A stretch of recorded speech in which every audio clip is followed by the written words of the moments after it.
Hello everyone, welcome to my channel Ruji Media. I'm your host Richard Morla, and today on this tutorial, which is going to be very exciting because finally you're going to learn how to do Quit Mask. Without further ado, let's get started.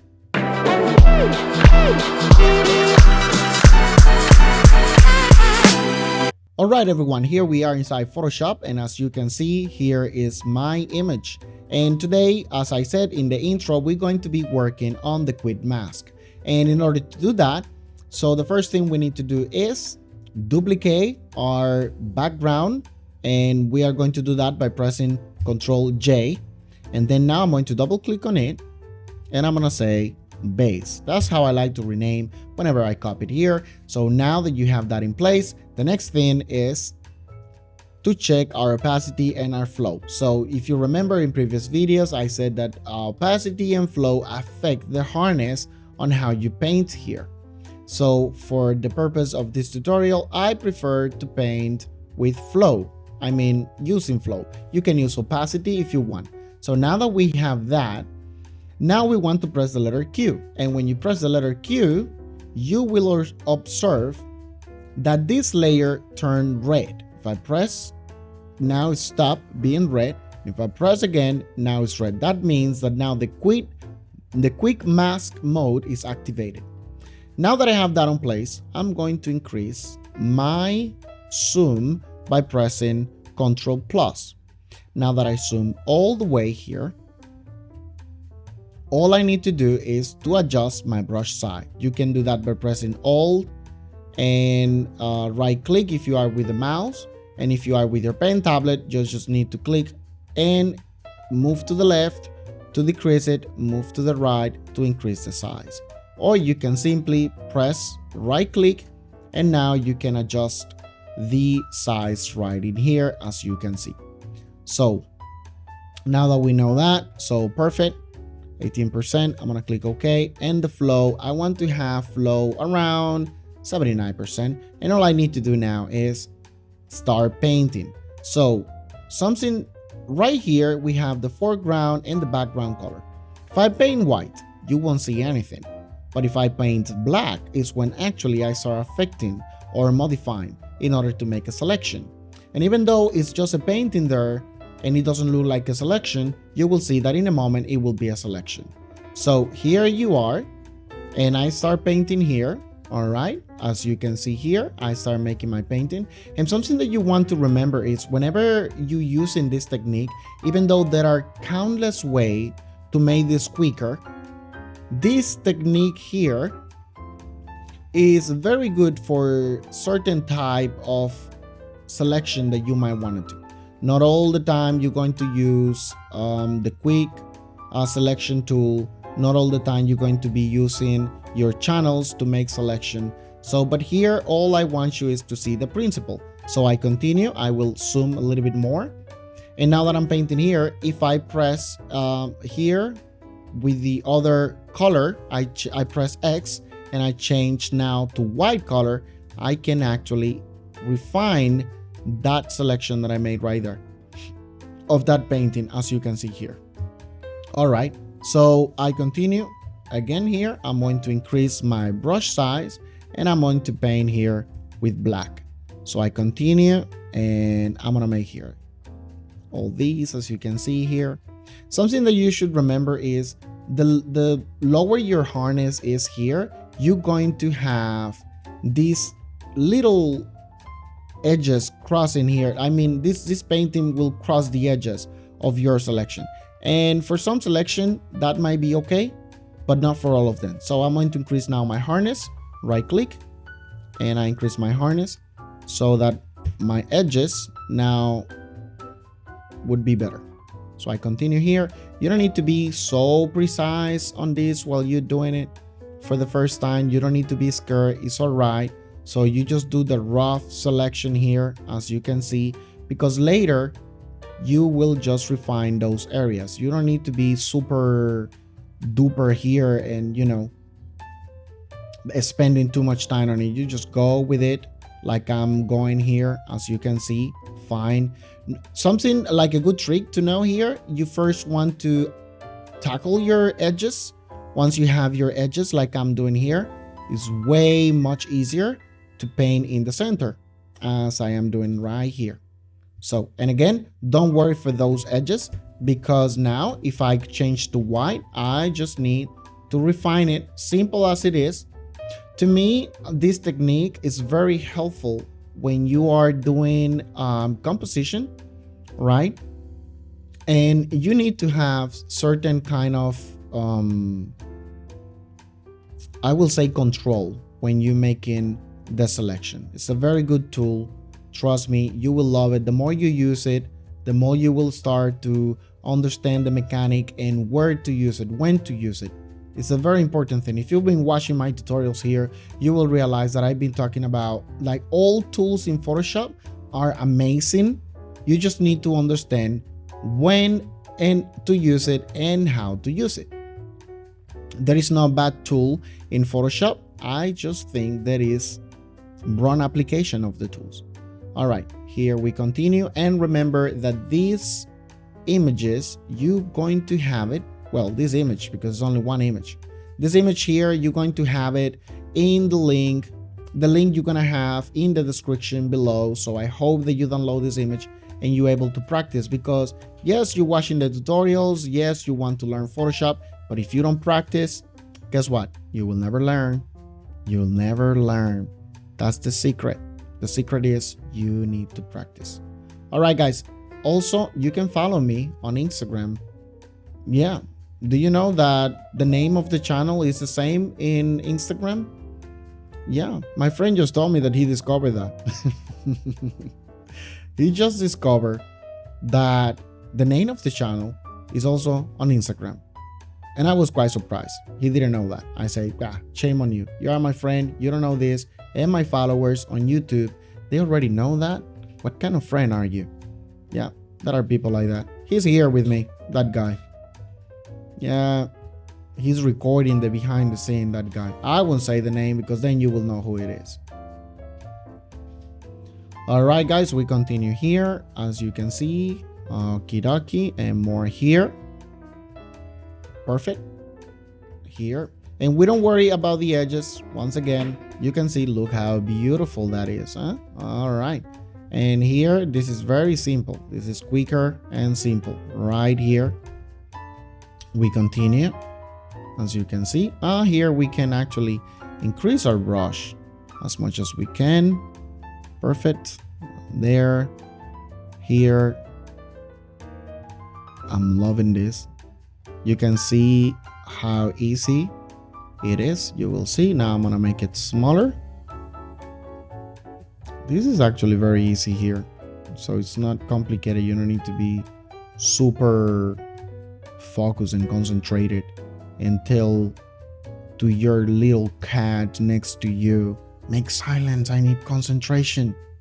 It's something that you can just enjoy while listening to music, good music, and doing this. All right.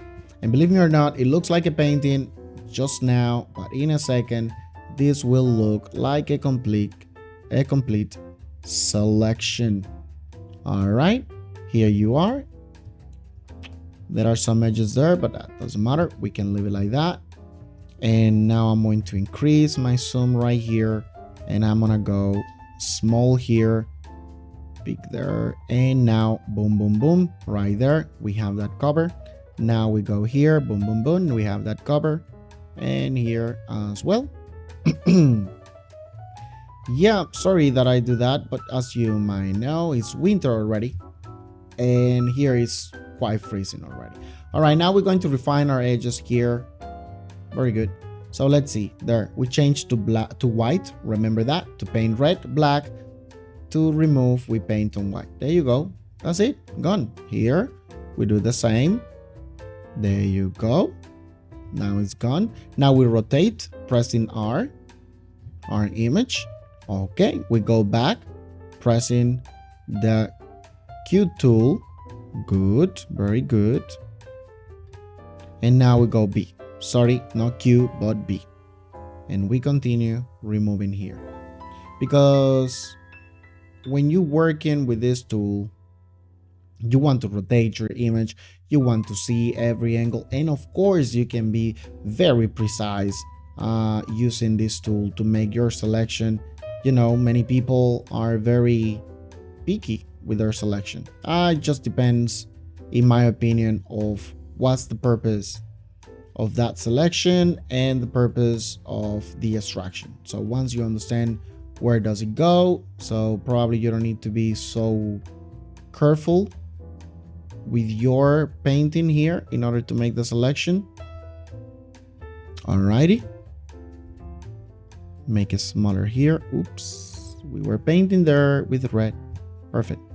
All right, so a little bit there just to get that beat. All right, so now press R and escape to make straight your image, and here we are. I know it's not so perfect, and this is a purpose of demonstration here, so but it will look better. You can refine this selection here. All right, now that we have that, I'm gonna press Control 0 to make it small. Now this is my selection here, right?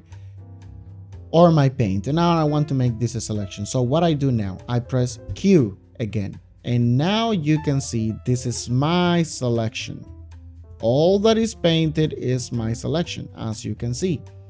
You can see as well that somewhere here, my selection is completely out. That's totally normal because I wasn't so careful. So the outcome of that is that now when I will extract this from this layer, I will have the background residuals around here. So one way to modify this quickly is you can go to Select, then you go to Modify, and then you go to Contract. And you say Contract by 2 pixels. And I said, okay, oops, sorry. Let's repeat that because contract didn't want to work. So we're gonna go Select, Modify, and on this case, we're going to go Expand and 4 pixel. Okay, you can see now that I make it smaller, but 4 pixel was too much. So I'm gonna go back, Control Z. So, and I'm gonna go here again, Select, Modify, Expand. And you might wonder, wait a minute, but why the span is actually contracting and contracting is expanding? Well, that is, oh, now you can see, for instance, you can have those edges there. You know what, but I'm gonna go 1 pixel. So once again, span, I'm gonna go 1 pixel, I'm gonna go okay, and now we are looking much better. This looks perfect. The reason is that if you see here the way I have my selection, if I press Q again, as you can see, I have this selected, right? So in order for contract work, I have to reverse this selection. So if I press Q and then I do Control Shift I invert the selection. So now I need to contract. But if I have it the other way around, then I need to expand in order to contract. I hope that's clear. If you go here, once again to Select, Modify, and then you go Expand, contract, and you see that it's actually expand, is because probably you just need to invert your selection. So now that we have that, what we want to do is, now with the selection active, what we want to do is go to your filter, go blur, Gaussian blur, and we want to blur our radius of the edges. So I will say by 1 is totally okay. And now I press Ctrl J and you will see exactly what I was explaining to you. I made the selection and my intention was to select only the stone and this area here, this piece of wood. Now I extracted pressing Ctrl J with the selection active. This is what happened. Now I only can see here the background, but the stones are not here. So meaning now I can insert something else if I want here. So I'm gonna press Ctrl Z and I'm gonna go back to the moment of when I have my selection, which is here. So now I'm going to press Ctrl Shift I inverted the selection, and now I'm gonna press Ctrl J. Now that I press Ctrl J, and if I press Alt and hit this eyeball here, only that layer is activated and you can see my clean extraction here. For instance, here you can put a forest, here you can put a sky. The sky is the limit here because it's all about imagination. So if we zoom here, we can see that we did a great job extracting these stones here. So for some reason, you see this here, that was a mistake. So I didn't pay attention here, and I can see that I passed my brush around here. So you want to be careful when you're doing this type of selection in order to extract an object from a picture and place it somewhere else. So let's go here. Once again, you can see this was the whole image, and I just wanted to extract the stone from the trunk. I mean, this piece of wood or trunk or something like that. So you can see, boom, now we have it. And if I want, I don't know, maybe I just want a solid color or a gradient, for instance, I can go apply the gradient color, maybe a default color. Let's go with the blues, some shade like that, because that's what I want. And then I want to put some meditation quote here, you know, to reflect peacefulness. So there you have it. So once again, I'm going to delete this here, and I'm going to do that step back. So what I did was, now I deactivate the other layers, I let this one, and in order to do that quick composition, I just here on the bottom layer of the one that I subtracted, I'm gonna go right click here. Well, not right click, just need to click here to adjustments, layers, and go to gradient map, and there you have it. Once you have it here, you click in the middle of your gradient, and now you go to default, you go to blues here, and you click any one that you like. Once you have it and you like it, you're satisfied with it, you click OK, and there you have it, guys. That's a quick way to extract the subject and compose it somewhere else, as you can see. So I hope that you like this tutorial. I hope that now you know how to use the quick mask selection tool. It's really great, and remember, when you're using this tool, you just need to be patient, but the more you practice, you will figure it out exactly when to use it, when not to use it. This is a tool that you don't want to use when you want to extract hair, for instance. For hair, it's a different techniques, and it's quite complicated. This is more like for solid objects when you're working, like the example that you saw that we use here. And remember, you just need to duplicate your layer, then you press the letter Q. Once you press the letter Q, you will see that that layer will activate and will be red. Then remember that white is to remove part of your selection, and the black, you paint with black, and then you actually select it. And whenever you are working around your edges and you cross the edges, so don't be afraid, just change to white in your foreground or background color, and now you paint white using your foreground color, and you will see that now you can remove from that selection. And like that, you can work back and forward, refining your selection, and you will have a great selection whenever you're working with solid color. So that's it for me, guys. I hope that you enjoyed this tutorial with the quick mask selection tool. See you on the next one. But before, you need to follow me on my social media, please. And also subscribe to my channel if you haven't subscribed to my channel, because guess what? I just realized that 60% of my audience is not a subscriber. It's not a subscriber. So I would like you to subscribe to my channel, and that 60% number will decrease if you're enjoying what you're doing, if you enjoy what I'm doing here. And sorry, mixing the words here, because we have been working a lot these days, and for great content that we are creating, and a new format for all of you that have been requesting this new way to do the tutorials, and I hope that you like it. So once again, this is your host, Richard Morla, right here in Ruji Media. Don't forget to follow me on Instagram, Twitter, and also Facebook, all of them by Ruji Media. And please subscribe to my channel if you haven't done so. So activate the notification bell so that every time I load a video, you can watch it with me and you can learn with me. And also, please make a comment and hit the like button, share this video, help me grow, and I'll help you to learn more. And like so, we grow as a community. Thank you so much. See ya on the next one.